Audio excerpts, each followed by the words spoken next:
for a while know him very well, and we know his reputation, and that's why we're so excited about having him here. He is a former NASA mission specialist at the Goddard Space Flight Center in Greenbelt, Maryland. He's in many Who's Who listings, Who's Who in the East, Who's Who in Finance and Industry, Who's Who in the World, and the International Book of Honor. He's the author of The Chesapeake Connection. He's the contributing author to The Gulf Breeze Sightings by Ed and Francis Walters, Alien Liaison with Timothy Good, and the UFO Report 1992. He has been a speaker at the United States Chamber of Commerce. He's lectured at the Franklin Institute in Philadelphia, and he's had more TV exposure than you could ever imagine. He's been on everything from Unsolved Mysteries, America's Best Kept Secrets, UFOs, The Best Evidence, several syndicated programs. He's been on programs in Tokyo, Japan, London, you name it. So if you've seen any really important UFO shows, you've seen Bob Ochsler. He has really astounding technical expertise, photo and video analysis, robotics, field applications technologies, exotic propulsion technologies. And the neatest part to me, and I've always enjoyed listening to all of his information over the years, his research contacts are incredible. He's got research contacts at the CIA, the U.S. Naval Intelligence Director, Executive Branch of the Defense Science Board, National Security Agency, Defense Intelligence Agency, Air Force Office of Special Investigations, and the Defense Advanced Research Products Agencies. If you've got any kind of problem, he should be able to put you in touch with somebody. So, anyway, let's give Bob Ochsler a real round of applause and welcome him to Pensacola.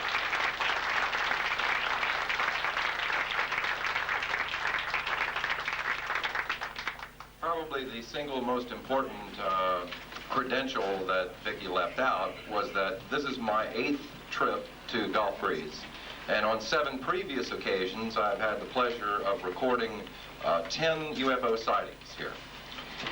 So let me start with a question for you so that I know who I'm speaking to. How many of you have seen what is probably referred to as the Gulf Breeze UFO in this region? Maybe I should say how many have not.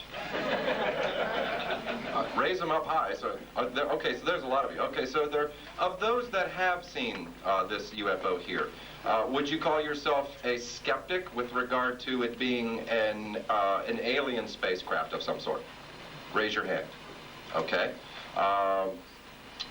Is there anybody here who is currently active military or intelligence? You can just nod your head. Okay. Well, there's a lot of things to cover tonight that I'd like to share with you. I'll try not to, I know it's going to be quite warm. We'll try to get through a large portion of this. I know Vicki wanted me to present a number of the issues relative to the Chesapeake Connection research that I've published back in 1989, and it continues today. What makes that of interest to you personally is because this is research that you personally participate in just by looking at magazines, looking at billboards on your way to the airport, or watching TV. And you'll see exactly what I mean as we get further into the presentation here tonight. Another thing I want to show you, a lot of people have trouble trying to resolve this issue of UFOs. First off, are they real?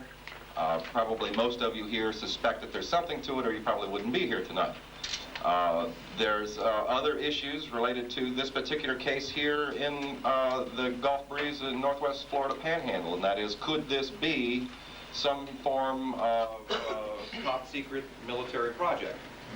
Boy, that was changing acoustics. Had these things happen before. So just to reiterate that last point, is it the question a government top secret vehicle? I possibly will be able to shed some light on that issue for you here this evening relative to these particular objects you see flying around here. Let me put to bed one question right off the bat. Does the U.S. government, of all governments, actually have this kind of technology? The answer to that question I can share with you because this presentation here tonight is officially unclassified. So I can now tell you, yes, the U.S. government does in fact have this kind of disk technology. And I see a lot of shock on some faces here. But I'll share that with you, and the authority for that comes from none other than this country's most preeminent technologist, Admiral Bobby Ray Inman. I'll share some of those revelations with you this evening. I was very fortunate in 1988 to meet personally with Admiral Inman, and 14 months later, I embarked on an avenue that sent me through the U.S. intelligence community to the Deputy Director for Science and Technology at CIA, where I was able to get an extraordinary amount of guidance in what is actually going on here. I had a lot of support going in. The late Dr. Dan Overlade of Gulf Breeze, Florida, was quite instrumental in providing me with some rather provocative information regarding personal experience of citizens in this area relative to the phenomenon who needed some guidance, as does the professional people. So we'll share a lot of that with you. Now, just to begin, let's start with some slides and see if we can shoot through that real quick. I think we need to turn the projector on. We need some light then on it. Maybe we should turn the overhead lights off.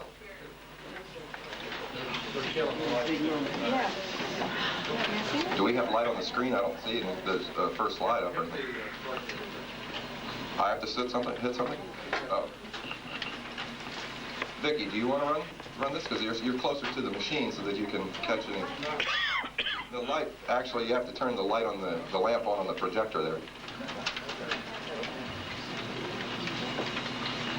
Now, go in because on a number of occasions, what's really interesting for me is to come to this area and give a presentation, because usually when I give a presentation elsewhere around the country or over in England or in other parts of the world, it's usually focused on the Gulf Breeze case. But that's hardly applicable here because most people are quite familiar with the case and probably wouldn't be interested in showing up. So one of the issues that always comes up is, well, how do we know who this guy Bob Ochsler is and what is his authority and where does he come from in his background? Well, although I had a little more hair at the time, a lot more hair at the time perhaps, I am in fact connected with NASA. I still have access to their studio facilities where I conducted 5 months of research on the original Gulf Breeze video. We have also been using their facilities over the last year and a half to evaluate over 100 videotapes taken from this area recently. So that, and just one more slide so I can show you the back of this to see that it's real. It's got the security number and everything on here. Okay, let's move on to the next one. Enough of that. Now, just to throw you a little bit into Gulf Breeze that you perhaps are not familiar with the objects that have been flying around down here, even those who are familiar with the photographs taken by Ed Walters and the Gulf Breeze sightings, I had a very luxurious time a few years back when I was able to have possession of the original Polaroid 108 photographs for a period of 7 months, in which I generated over 800 negatives in a rather exhaustive analysis process, where we were confronted with something extremely unusual, and that is that the photographs taken in Gulf Breeze are of a Polaroid, the peel-apart type. There was no analysis book written on this type of film. I mean, most of the photographic analysis work has been conducted on standard print and negative film. So we had a whole new medium to work with, and in effect had to really start from square one in trying to find some readable way of evaluating this. I invented in this process, working with Polaroid engineers in 3 different locations around the country, a process whereby we could look deep down into the emulsion of this particular type of film, and we could see from one end of the spectrum to the other by just rephotographing at various f-stops and by a specialized lighting technique that I devised. And the point being is that on the original photographs, you couldn't see anything but a bright white light here that just blew everything out. You could see nothing else. Well, we were able to tone it down to where you could see individual elements creating this bright white light, of which we projected that there are 6 of these elements in the undercarriage. Then we would do the reverse and blow this up, so this was all bright white, this is all bright white, this light right here is bright white, which became the origin of this blue beam you see. But furthermore, we could begin to see details and to prove that it was the same type of object that had been photographed previously. Let's take the next slide. Here's another example of the kind of work we were able to get out of this. As you can see, there's extraordinary detail we can see here in this particular object that was shot over behind the Gulf Breeze High School. Next. And I'm going to show you two shots here of this particular one. This is the one where it landed in the field behind the high school. This is one where we toned it down. And of course, this is very close. Now, just for your reference, the original picture was basically black. You could hardly see. There was a tiny speck less than a quarter of an inch across that encompassed this whole area here. Now, what we were able to do is, one, zoom in without losing resolution. Typically, when you blow up pictures, what often happens is it gets so grainy, it's hard to define what's part of what was really there and what's part of the process that develops the film. Well, as you can see here, we didn't lose anything in terms of resolution, and you can actually count the lights along the lower edge here, and all along through here. You can measure the distance the beacon is raised above the cap on top, and furthermore, you can begin to see some of the structural elements in the underside, including color temperature changes here. Now, let's take the next one, and I'll show you how we brightened the whole thing up, and you can see even more detail. And of course, this gets a lot brighter. You also get the references on the ground of the actual elements in the undercarriage. So to give you somewhat of an idea of the actual technology we got working with in trying to analyze these photographs. The next. This is one that few people have ever seen. This is what was actually photograph number 15. Ed thought the craft was going to crash because it was rocking wildly. Most people who've seen this photograph have only seen a blurb of red light here. But as you can see, this is the same object. You get the white part of the shroud here. You can see the upper portion of the cabin. And of course, on this medium where we've got some degradation, but you put this on a light table with an 8-power glass, and you can see extraordinary detail here. And you also see that this is beginning to bleed out. This is demonstrating that there is a thermal process involved where we actually have what's probably heat, or at least whatever the substance is, it's lighter than air and rising above the object, coming right out over the end. Next one. Here's another example. This one we toned way down. This, for example, is a light on the craft. These kinds of lights you see here are very typical of the problems we ran into with Polaroid 108 film. When you peel it apart, some of the emulsion comes up on the peel-off, which is actually the negative strip. So you have to withdraw from that the artifacts of the film that are not part of the picture.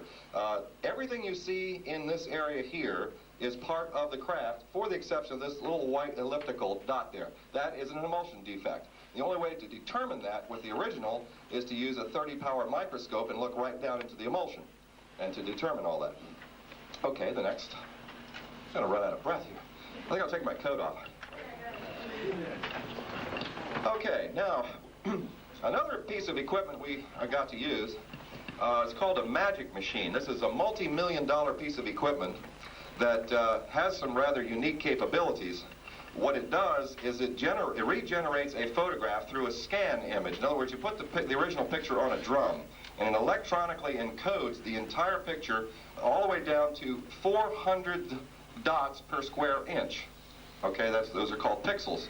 Well, in that process, you can also start to extract from the picture artifacts of the process, like the little dots that we saw in the previous picture. Some of the other things you can start to remove are these things called vertical color bars, which is a process when you pull the film out of the camera, the film rolls over these rollers. It's just kind of pinched between the rollers, which squeezes the emulsion through, leaving this artifact as it kind of jumps. Especially with an old camera that's been used for 17 years, you get that kind of a problem. But nonetheless, as you can see, we were able to brighten this thing up, and you get a pretty extraordinary picture, again showing, even though this, a lot of people, there have been physicists who have made photo analysis of this road shot who have been totally inaccurate in their basic premise. They're looking at this as if it were a reflection off the road surface, when in fact what it is a pile of this substance that you saw. It's actually coming out of the bottom of the craft. It's a plasma substance. You can see a wisp of it here. I have another shot next that'll show it even closer. In fact, let's go to that. Now here you get a little closer look. This is the plasma substance coming down. It's built up in a cone right here. Fact is, this is where the yellow line, can we back up to the previous picture? I'll show you something. You see the yellow line going down the road surface here. It enters right at this point. Now let's take to the next one again. Now you'll note here that this substance, this plasma substance, is dissipating over the crown surface of the road. It's like a dry ice fog. It's beginning to evaporate. Yet you get the exact ridges of the structure of the craft from up here. So basically what I'm trying to say is that the premise of evaluating this in terms of a reflection off the road is totally inaccurate. You're dealing with a pile of substance here. It's a cone shape. So, all right, enough of that. Let's go to the next one. And one other picture here that many of you probably have not seen, this is one of the original Nimslow photographs where you can actually see the color of the lights. There's several different colors involved in this, and you see the catacomb effect along the center. Even this, when you look at it under a microscope, is a composite of little blocks, square blocks of light, of which there are over 100 in this one area alone on the original photograph. Now, to give you a reference, on the original negatives, this whole thing here is the size of a pinhead. And the object itself, since it was photographed on a 4-lens stereo camera, we were able to project about a 2-foot linear length to this object. Now you might immediately say, well, that's probably a drone of some sort. Well, there's another story I could get into, but I won't because I don't want to take any more time on it. But I wouldn't jump to conclusions. One of the biggest hazards, in especially a volatile business like this, is jumping to conclusions without proper data. All right, let's see what else we got. Has anyone seen these objects or photographs of these objects? It's become a rather popular issue in ufology over the last year. These objects, as the story goes, were photographed by an individual who has a clearance who worked for the Department of Energy. They were found up along the border between Utah and Idaho. Well, what was happening was the Department of Energy was digging a big hole about 800 feet deep. When they got down around 640 feet, they ran into a real hard object. So they pulled the drilling equipment back up, and they lowered some other kind of equipment, sonar, that sort of thing, to paint a picture of what was actually down there. And they found 9 objects like these down there that are, for example, this is 40 feet tall and 25 feet wide. Nobody over the last year seemed to know what in the world this was. Let's go through a couple of the pictures individually so you can get a grasp of that. Now, you can get an idea that there's a lot of wild stories that came out of this, including one which said that they found hieroglyphic-type writing when they used an electron scanning microscope. Well, for one thing, you can't take an electron scanning microscope up beside something like this, and it's pretty hard to pull a bit slice off of this thing and put it under a microscope. So where these stories come from, I really don't know. But just to set the record straight, let me show you something.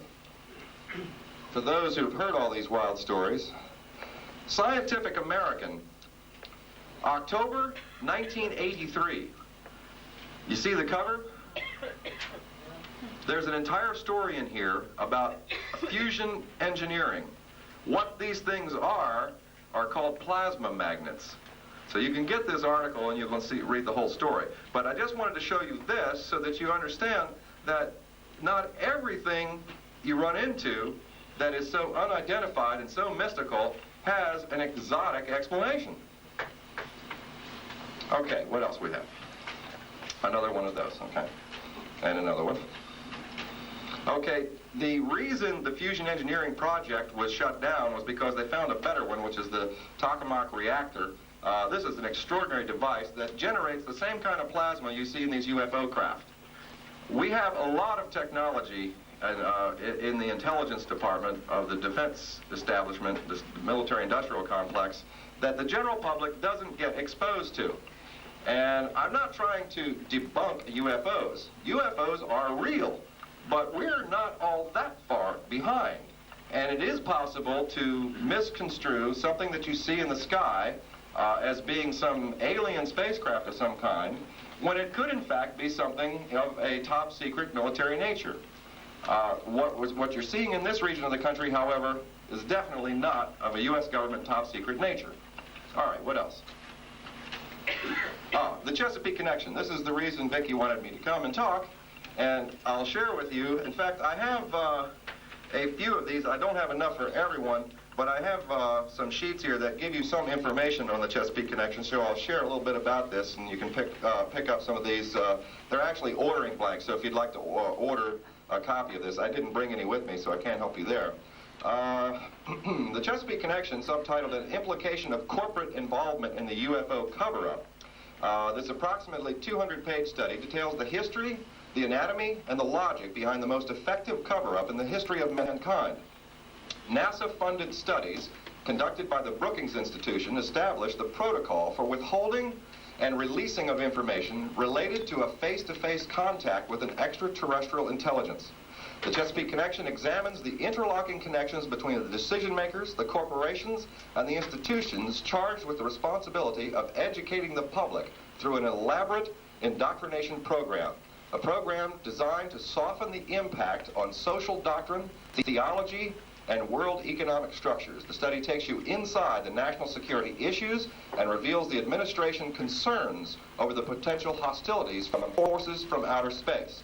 President Ronald Reagan, General Assembly of the United Nations, 21 September 1987. See the evidence of technology collaboration between the United States and the Soviet Union that signaled the end of the Cold War before the fall of the Berlin War. Experience the indoctrination of America through the subliminal effects of movies and television. So I'll have that for you here. All right, what's next? All right, getting into the Chesapeake Connection, this is the area where all of this research started. I'll tell you how that began.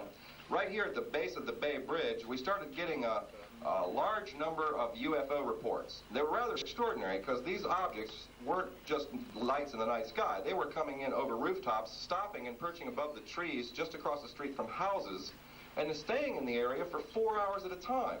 And they were doing this on such a regular basis of 4 or 5 times a week over a period of 2 months. And the curiosity behind all of this, I went to the location and interviewed witnesses. While I'm doing the interviewing, we had such a similar event to what they had been seeing, and it turned out to be April 8th of 1988 was the very first UFO sighting I ever had in my life. It certainly got me to thinking. I was curious as to what could be behind all of this. Since there were no military helicopters or any other kind of military response, not the Coast Guard, no one seemed to be responding to this, certainly not the police, I started looking around. I found that right over here is a Department of Natural Resources police station.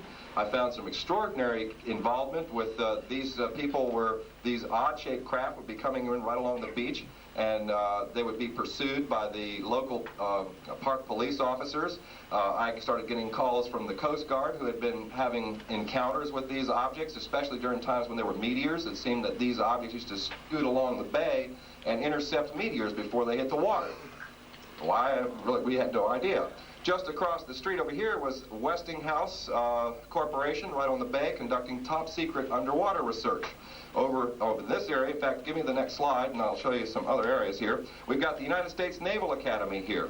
As you can see, we get a lot of lightning, too. We also had, just beyond the Naval Academy, and the bridge is just over in this direction here, was the top-secret David Taylor Naval Experimental Research Facility. In other words, a lot of top-secret government work going on. Also, we found, to our surprise, the Soviet Union was there. In fact, they owned property. And the State Department owned property within their property. Something bizarre was going on here, and we didn't know what it was. The next slide. But it got us to looking for reasons, what was going on. We found that all the way back in 1973, during the construction of a bridge across the Patuxent River, near the Patuxent Naval Air Test Center, which is where the astronauts train and do all their medical training prior to shuttle missions and all the way back into the Apollo program and before. We found this right here. I'll show you some close-ups. The 2 boys, 15 years old, were down by the bay here, by the water, fishing one Saturday morning, and they saw this huge dead fish in the water. So they managed to get it out of there, and they picked this thing up, and it was, like really big, like this long. So they got the idea, well, gee, this is better than fishing. The one brother runs home and gets the camera, and they figure, well, they'll stand there taking pictures of each other holding this fish right by the water. It was a good idea. Well, while the one brother is gone to get the camera, an object, a huge disc-shaped object, came in just across the water from them, right here. let's take the next one. I'll show you some of these. And the other kid came back with the camera. This is the disc here. There were 15 other smaller lighted objects that were all around as we passed. You'll see them around the pilings of the bridge. Let's take a couple of these shots you'll see as it moves around in the panorama. And as the story goes, okay, we can probably hold it here. What eventually happened was that the disc moved out over here. The other 15 smaller lights came up and made a circle right up in the sky. The big disc moved right into the circle and the whole thing vanished before their eyes. So the kids got the pictures developed, gave them to their father who worked at the Tuxedo Naval Air Test Center. He took them into work because he thought it was curious. And people at work were saying, oh yeah, we see that all the time. You know, it's like it's a regular thing going on here. So we began to realize that there was a whole lot more to this UFO thing than met the eye. And it seemed as though the top secret testing programs and the military, they were all very familiar with this. It was almost like it was on invitation only. Let's see another slide. So the research got into looking for other issues. One of the things that we looked into was a letter written back in 1954. It's commonly referred to as the Gerald Light letter. Gerald Light had a magazine. He was called an occult publisher back in the 50s.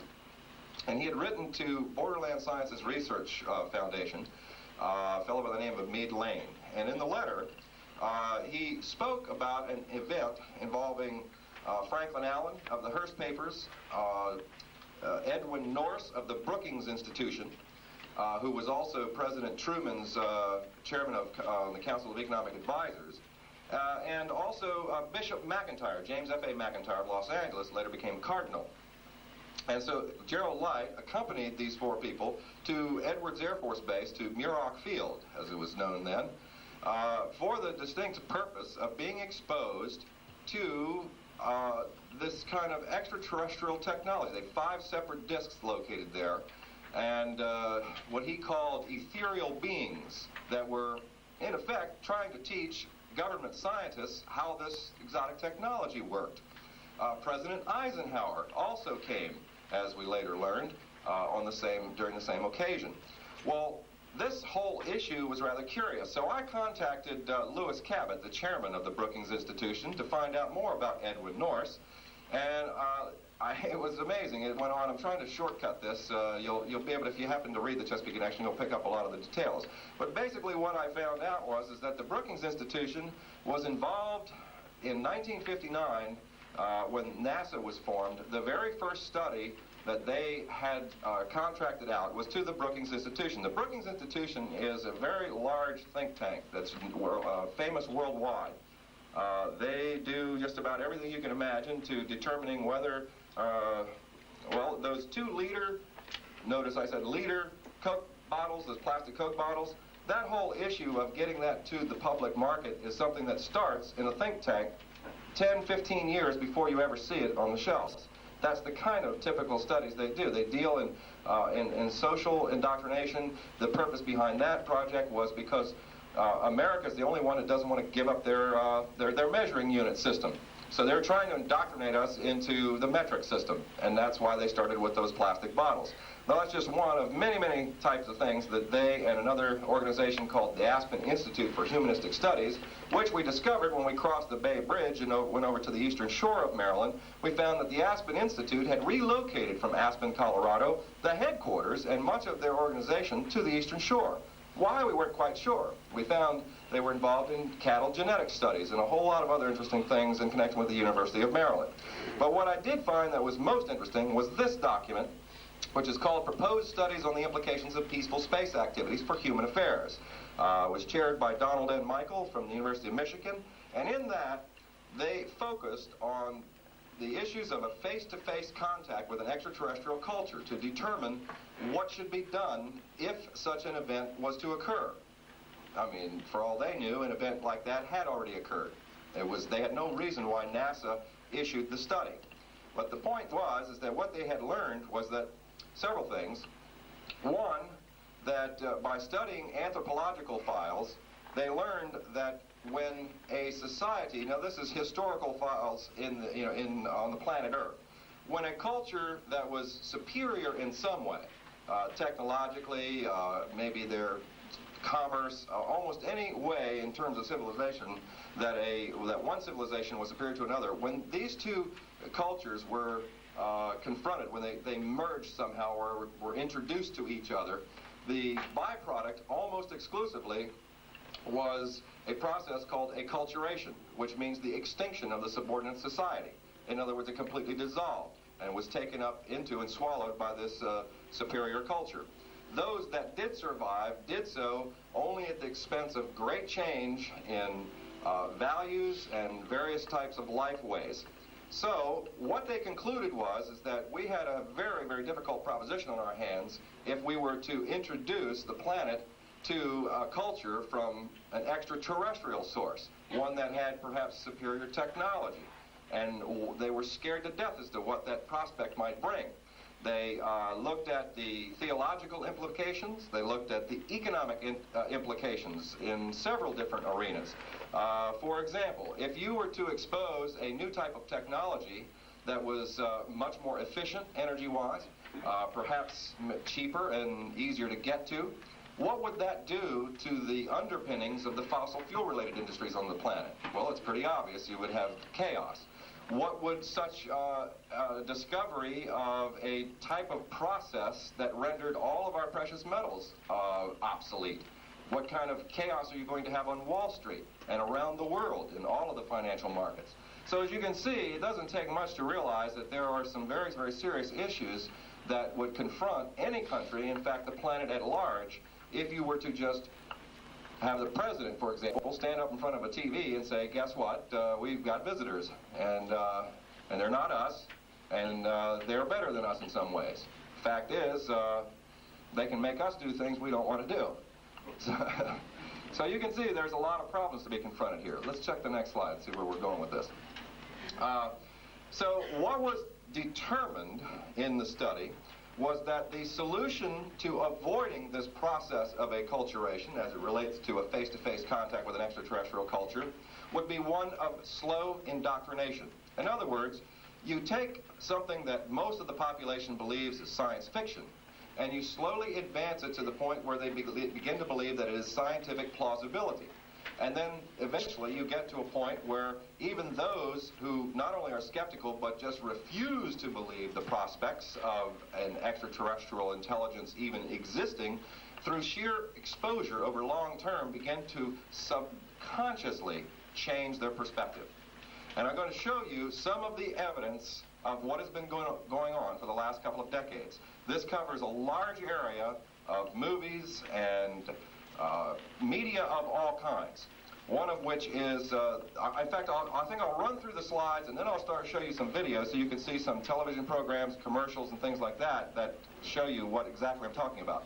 Levi's Dockers, just to show you something else, the Levi Strauss Company in 1984 sponsored the closing ceremonies for the Los Angeles Olympics.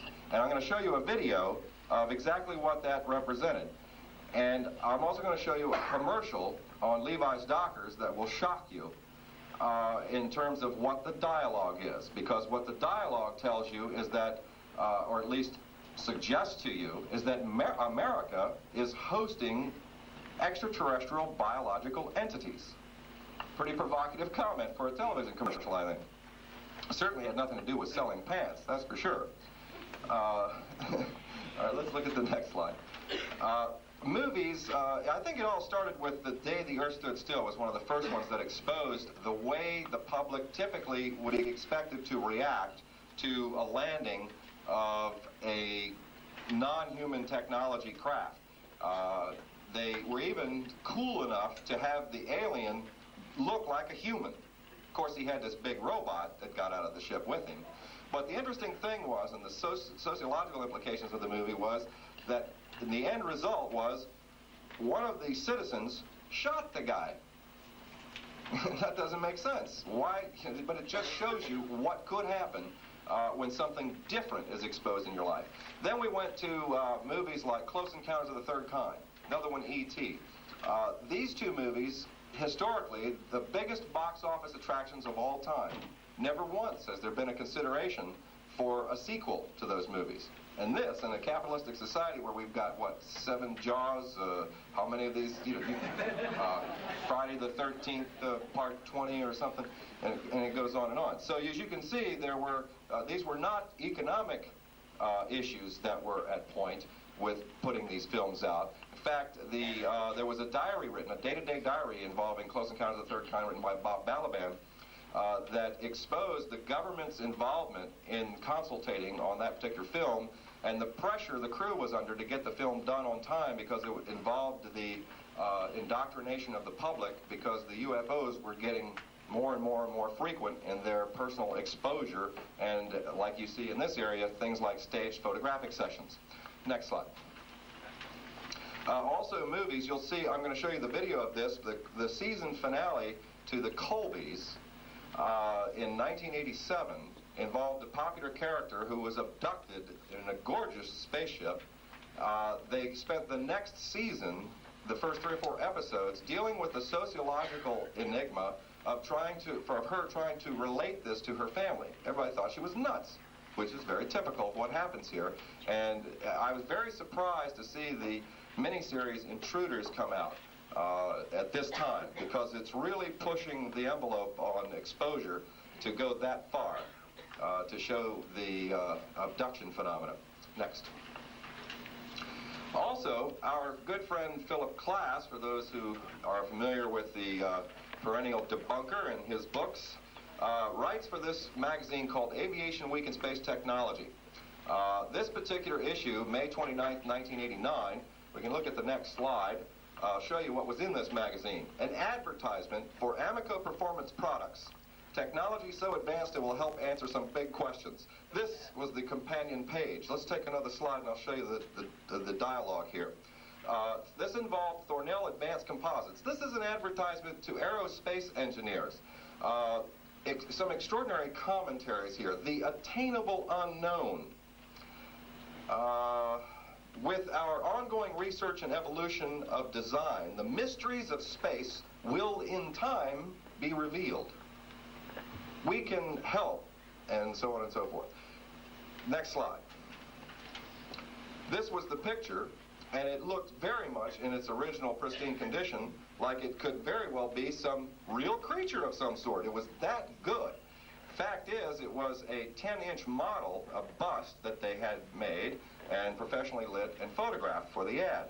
Well, ironically enough, this ad became the single most successful advertisement in their entire corporate history. So much so they even made posters and things like that afterwards. Not only did it get the attention of the aerospace engineers and become successful in their design and implementation of Thornell Advanced Composites into the design phase of aerospace technologies, but every ufologist in the world practically saw this, and it got spread around quite a bit. Next. Other ads that you typically see, this was on a billboard by the Dallas-Fort Worth Airport. As you can see, it's pretty self-explanatory. The Surgeon General's warning here clearly indicates that it's a cigarette advertisement. In fact, this character here, who incidentally is more well known by children in our country, according to a survey, than, who was it, Mickey Mouse or something? Something like that. Which was a shock to me, because although I knew this the smooth dude character was rather popular, because I happened to have a friend who for years had smoked Camels, and he was into these packs of cigarettes had these little cartoons inside when you open up the pack, so he was into that. The second stage of this campaign, however, the disc was gone, the beam was gone, and it said, "They're here." And he's holding a pack of new Camel Ultra Lights. Next. Also at the Dallas-Fort Worth Airport, this billboard, in 3-dimension, a disc. They're selling Crown Royal. Scotch whiskey, I guess. Is it Scotch? Anybody know what Crown Royal is? Mission accomplished. Look at the close-up on the next slide here. You see this? This is an intricate display. Bob, I hear it looks awful at night. They also did one in Tampa, too. The same identical ad, 3-dimensional, the whole bit in Tampa. I've got a photograph of this. Okay. And it's quite a bit. I hear it looks awful in the daylight. Right. Okay, let's look at the next one. Here, this is from a magazine, The Heartbeat of America, Chevrolet, just to show you how subliminal this gets. See this panel here. Take the next slide. Look at this.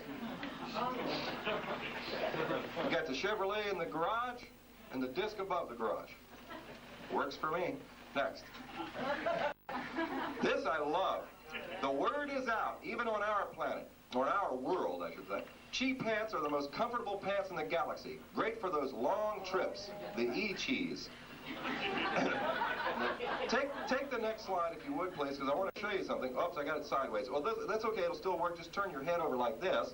And note the screen here. Now, let's go back to the previous slide so you can get a little better, a correct view. You went ahead. We need to reverse on this. The screen in this slide is rather intriguing because this has been described in abduction research by many people who are familiar with abductions as something that people have been sat down, in other words, humans who have been somehow indoctrinated into their program, been taken aboard what we presume is a craft of some sort, and into a room where they're educated. And much of the education comes from this floating screen, a TV screen like this, and it's ironic that they put this right at an advertisement. This control console, I have seen evidence of from this is a little different than most researchers are familiar with, but inside the government they have teams who get involved. Occasionally these discs crash. Well, this is identical to a console I'm familiar with from such a craft that went down partially intact. But you can see the traditional type of big almond-shaped eyes and so forth that everybody has heard of as far as this particular species of alien is concerned. Okay, let's advance on down to aliens, to what is it? Aliens want your payday. Next slide. Better eat fast. See the beam coming in here, stealing the payday candy bar? Payday is almost totally nuts.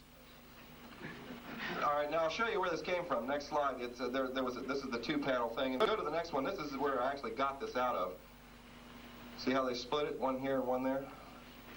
It's amazing. Next. Now here's one that you're going to get a personal kick out of this one. AGFA Film decided that a good way to sell film was to put together a little package where you've got, this is the billboard they put in the photo stores, and then underneath this is where they've actually got the film packs and so on. Summer Fun of '91. Look what they did with this going down to the film. And look at the disc on the beach here, and look at all these little things here. All right, let's take the next one. This is what they sold: 2 packs of film and a UFO. This. Summer Fun with AGFA. Next one. This is a little closer of how the whole thing was packaged. And you see, a free UFO. Can you give me another, next slide?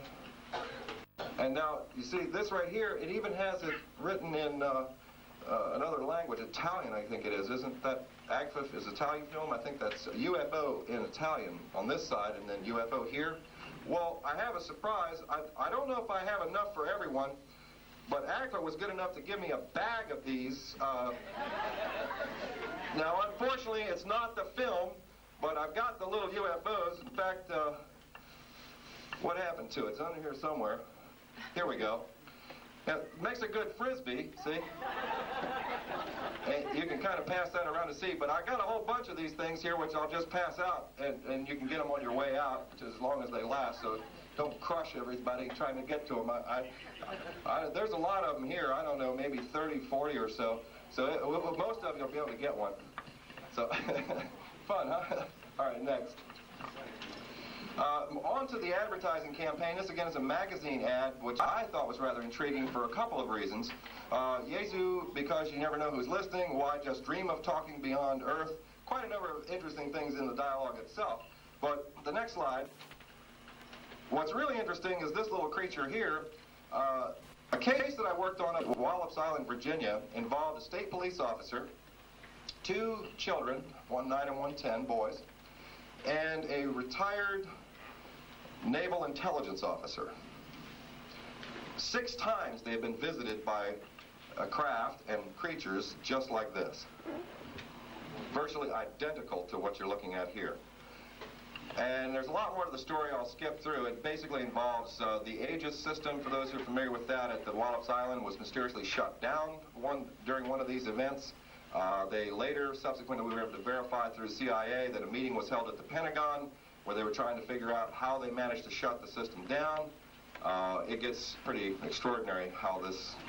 See, they can do things to our technology that we can't figure out how they do. So, all right. Then it gets into other areas, which is kind of neat. This is an Egypt advertisement where they, wherever it is, we'll find it. Next slide. Even the Soviets were involved. This was in a children's reader book. Notice the aliens inside the disc and everything here. The next one. I have one, too, that I don't know if it's in here, that is a car commercial where a disc is lifting up a car, and it says, in French, "We come to seduce you." Strange. Now, this is another one. This is a catalog. January 1992, machine tool shop. Take the next slide, and I'll show you what's in here. Look at this. UFO has arrived, armed with a 27-degree ultra-high rake angle. Go through all of this. Look at in the background. Crop circles. The crop circles are here. I don't recall if there's anything of specific interest here. No, I don't think so. But we'll go on to the next one, and I'll show you some more of this. Here's one. Take the mystery out of crop production. If your crop just doesn't look right, call Sherritt. Your Sherritt fertilizer retailers. Just ask us. Okay? Here's another one. This is Procom Plus, which is a computer software company, and they've even got their disc cut into the field. Now, here's one that many of you have probably seen that I'm going to share something with you. This is Popular Mechanics from December of 1991, involving black budget programs. The next slide will show you particularly what we're looking at here in terms of the Aurora project. Get a good look at this, because I'm going to show you a videotape here next that will set you back a little. Let's just go through those two slides, and then we'll shut the light off. This is more of the ad. Again, the Aurora type programs. And one more. Okay, now we can kill the light on the projector there. I'll put a videotape in here, and I'll share with you a 5-minute news piece that was put on NBC Nightly News. And listen very carefully to the dialogue. We'll make sure we get the volume up and everything here. Now, in the 90s, with the Cold War behind us, defense spending is being scrutinized as never before. Tonight, do we need warplanes that are incredibly fast, agile, and still top secret? NBC's Fred Francis has exclusive details. Tom, there are a lot of billion-dollar Pentagon secrets that many 4-star generals don't know. How about this one? Something that moves at 6 times the speed of sound and was used against Iraq. KNX News Time, 9:13. Don't know for sure what made the ground move around 7 o'clock this morning, but seismologists say it was not an earthquake.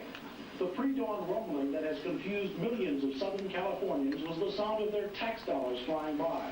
NBC News is learning that sonic booms are coming from top-secret reconnaissance planes with revolutionary engines, codenamed Aurora. They look something like this. They have been tracked 5 times since last summer crossing the Los Angeles basin. Jim Morey, a Caltech seismologist, says the plane's sonic booms trigger his instruments every time.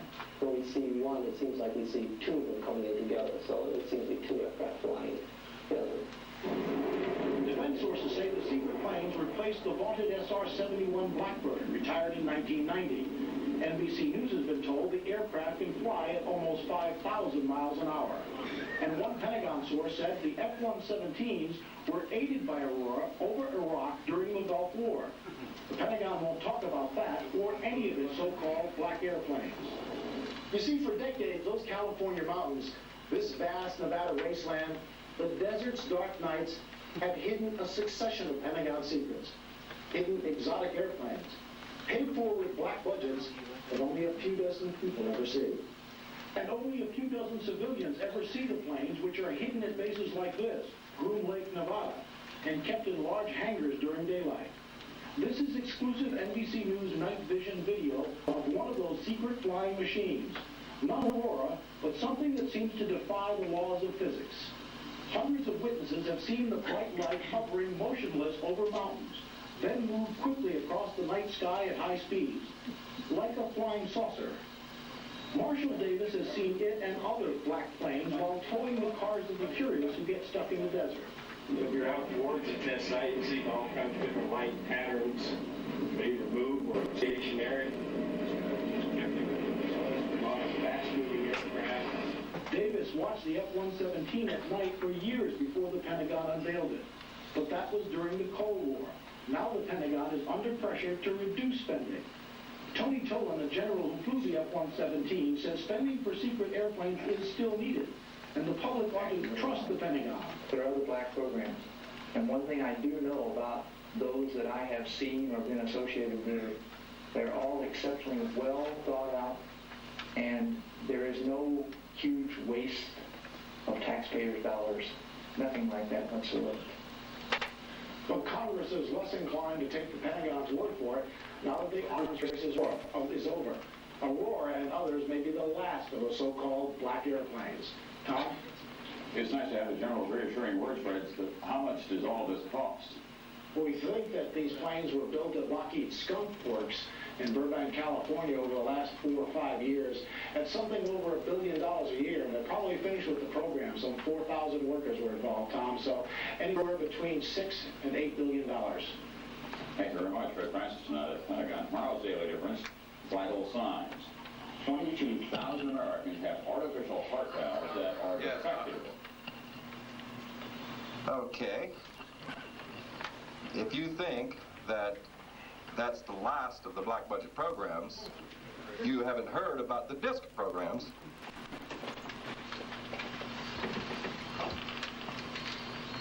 Well, I'll let you, if you can pull that out of there, I'll do another tip here in a minute. Let's jump to the next slide. That's where we're getting here. I think we're doing pretty good on time, so that's good. All right, before I get to this part, let me run this next video for you so you can see some of the video exposure that you're getting. And while Art's getting that ready, let me just give you a brief idea of the magnitude in terms of sheer numbers of how this is working. I'll just use this here to give me some light. Pardon me? Yes. And that's cute, so don't push it in all the way because it'll start playing right away. All right. Of the TV programs, it involves Married with Children. Has anybody seen that one, Married with Children, with the little kids, the little guys with the huge, big, fat heads, and of course they need the socks for the fuel and all that. It's a riot. Quantum Leap has done some extraordinary shows involving UFOs. Wings, you'll see one excerpt of that. The Colbys, you'll see that. Matt Houston, Twin Peaks, the whole show was about a very exotic culture. The Simpsons, again, another good one. TV movies like V, which is a real scary one if anybody's seen that. Alien Nation, which include a movie and series. And for the children. Now, this is something that's a little alarming to some parents when they find this out. Not too many of us watch what our kids are looking at when cartoons are on.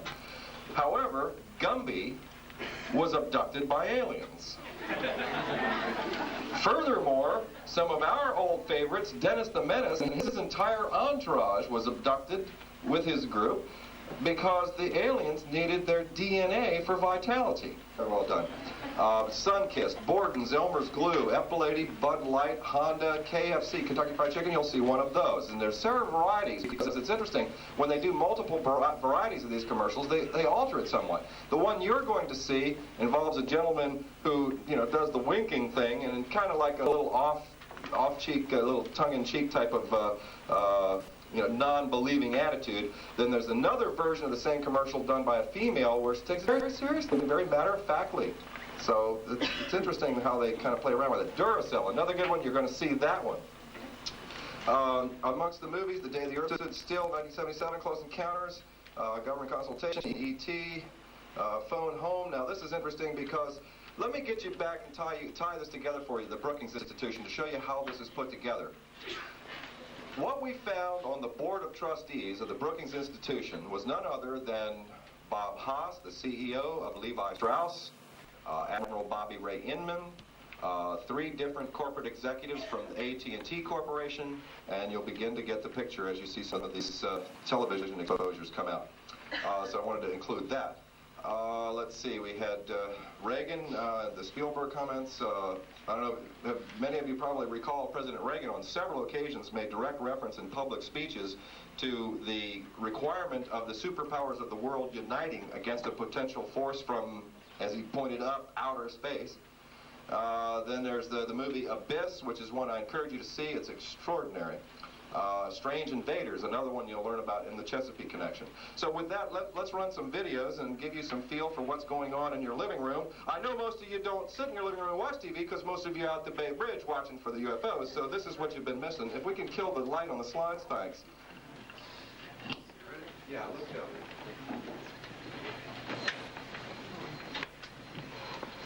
Now this, what you're going to see first, is the 1984 Los Angeles Olympics closing ceremonies.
Don't miss the blue beam.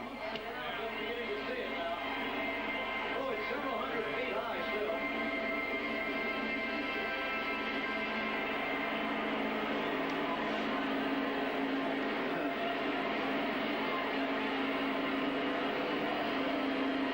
Finding its light, finding a strange sight in a small planet that was discovered.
Said that's the real one. Only the spaceship has been created. And now, thinks we have a visitor. The alien himself. That is no one on stilts. That is a man 7 feet 8 inches tall.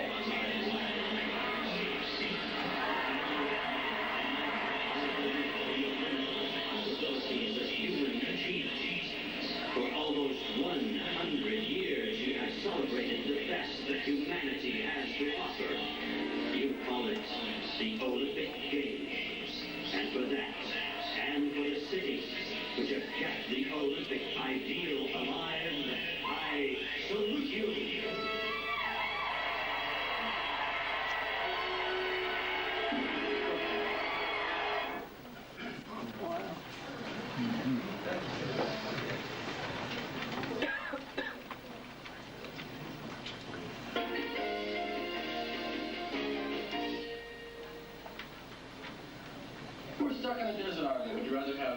A mattress, a stereo, or a book? I majored in East Asian religion. That way you can order in a Chinese restaurant.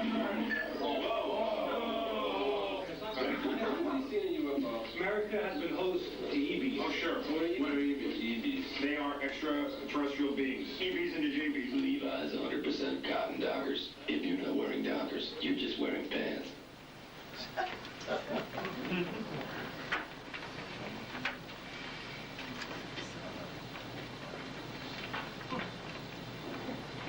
UFO landed right there.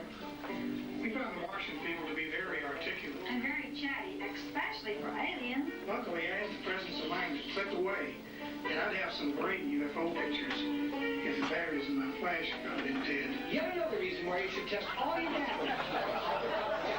We all saw it. Me, and Ellen, and Junior. Where's Junior? The copper test.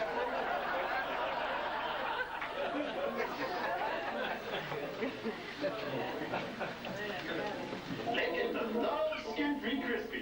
Incredible. Unbelievable. Out of this world. You'd think they'd seen a UFO. Get 3 kinds of chicken, including new KFC Skin-Free Crispy in a variety bucket in Lake Etna or your neck of the woods. Trust in me.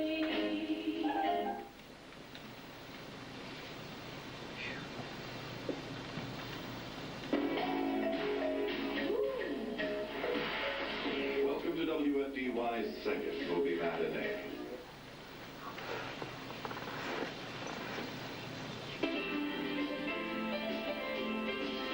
You said those very words.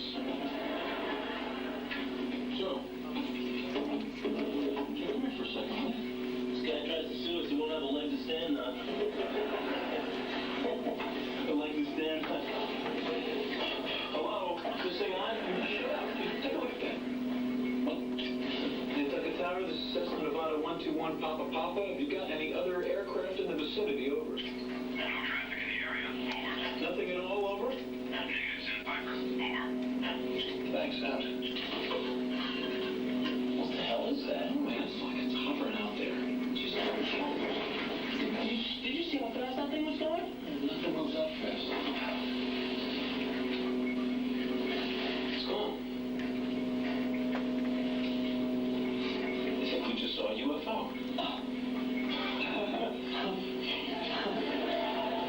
Didn't happen to get the license plate number on that thing, did you? No, but the bumper sticker said 55,000 miles per hour, a law we can live with.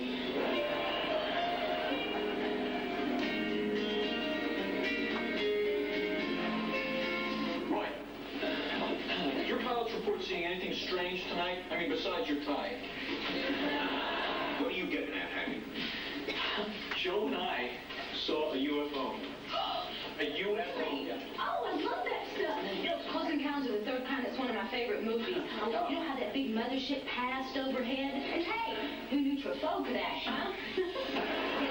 French accent. Yeah, well, can I just jump in here just for 1 second? What did it look like? Oh, well, there was a blue light. I mean, the mothership. I never saw the movie. It was huge. They had lights all around it. Hey, I saw the real thing myself, okay? There was a blue light shot from one part of the sky to the other in like 4 seconds, okay? Hovered there, shot straight up, disappeared. Wow, that's really weird. No, not really. I always wondered when the people from his planet were going to come back for it. Come on, Roy, I really did see this thing. Well, you're not alone, Brian. My mother-in-law claims she was abducted by aliens. Claims they took her aboard their spaceship, examined her genitalia, and then sent her back. Dr. Tender neighbor Vern took her aboard his Winnebago, but she's sticking to her story. Thank you, Carl Sagan, for that close encounter of the stupid kind. And you had finished working on that tower spotlight, huh? Brian, maybe that spotlight is what you saw. Now, Faye's probably right, except you can see it a lot better once I take it out of the truck and finish assembling it. It could have been anything. It could have been heat lightning, the northern lights, a meteor, a big fluorescent eagle. There you go. Could have been a weather balloon. Moving at the speed of light? Well, you know, when the air's leaking out, they just... You have to do that, Laurel.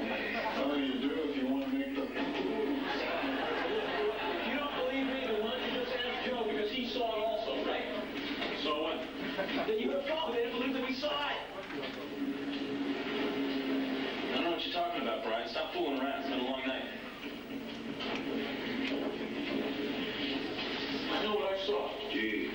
jacket. I don't know what to say. Yes, I do. No.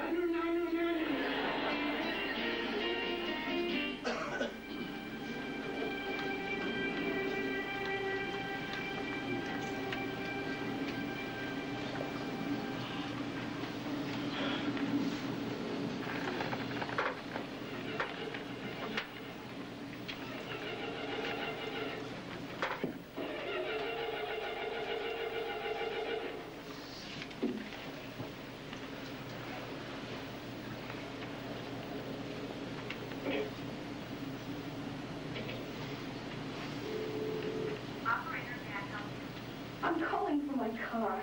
I'm in the middle of the desert at the junction of Route 61 and Diamondback Road. I'm having trouble with my engine. It's dark, and I need help. Can you give me the number of the nearest? Sorry, I'm hard to hear you. I said I need help. Hello? Hello?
Okay, now back to the slide real quick, and we're finished with this for now.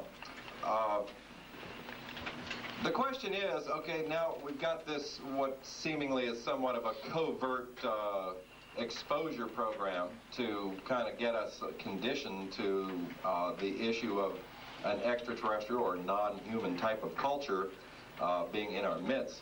How does this get to, finally, I mean, everybody's asking the question, well, when is the administration, when is the president or somebody going to come forward and say, okay, these things are real, and here's what we've got to deal with? Well, they're a little smarter than that and a little more conniving than that.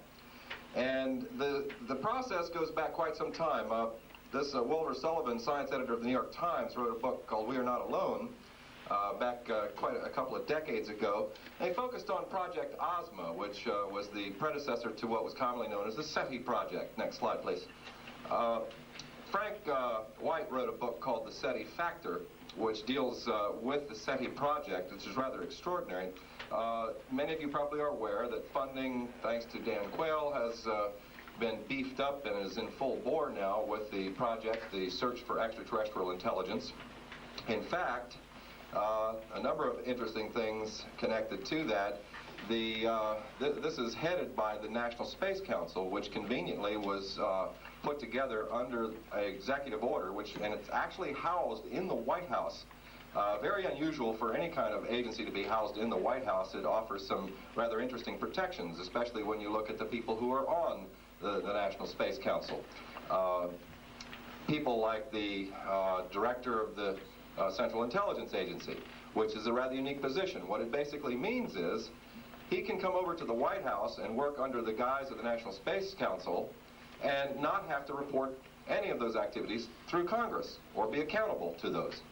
If he goes back over to the CIA, then he's back under the umbrella of Congress. So there are a lot of cute things that are going on here.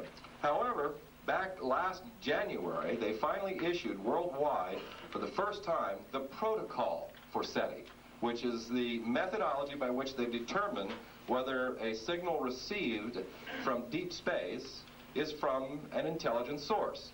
And the entire process they go through all the way down to releasing this information worldwide to the media. Now, don't be surprised if that's how you begin to get your official okie dokie about UFOs through the U.S. government. One more slide on this, please. What's interesting in the SETI factor, there should be another slide there. Is it hidden? This is the one I wanted to show you too, because it's a Life magazine with the front cover, and it says, "Who is God?" Well, the interesting thing is that in the foreword to the SETI project, what the director says is that the SETI project, its prime directive, is that it is a search for God. Figure that one out. Okay, just a couple of things.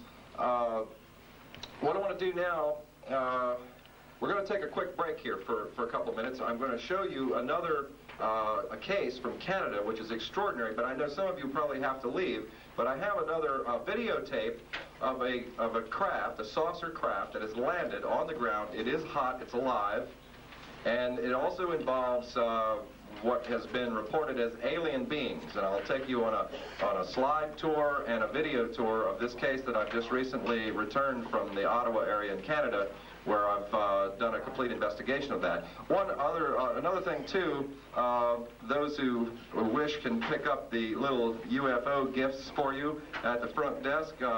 Also, one other thing for your information, I have written a byline for a magazine called International UFO Library Magazine. That's this one here, on the Gulf Breeze sightings. And part one of that was a rather extraordinary story is available. We have a few copies of this available at the front here.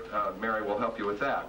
And just before we break here, let me share one more thing with you so that you can get a feel for what really goes on behind the scenes as it relates to this particular phenomenon. And we're going to need you to all be very, very quiet so that all of you will be able to hear. I'm going to put the microphone up to this tape recorder. And this is an excerpt from a telephone conversation that I had with Admiral Bobby Ray Inman, which involved a variety of things, including questions such as, was he aware of any ongoing dialogue today with an extraterrestrial culture? In his precision, he came back with a question. Well, the question would be with whom? Between what parties? And anyway, the bottom line was that he was not aware of any. But then I asked him a critical question at the very end of the conversation, which I'll let you hear the question, and listen very carefully to his response, because in a very extraordinary way, he comes forward and validates in an actual telephone conversation that the U.S. government has possession of these discs. Okay, so let's pray that the volume is right and the powers are with us and we don't lose power here. Do you anticipate that any of the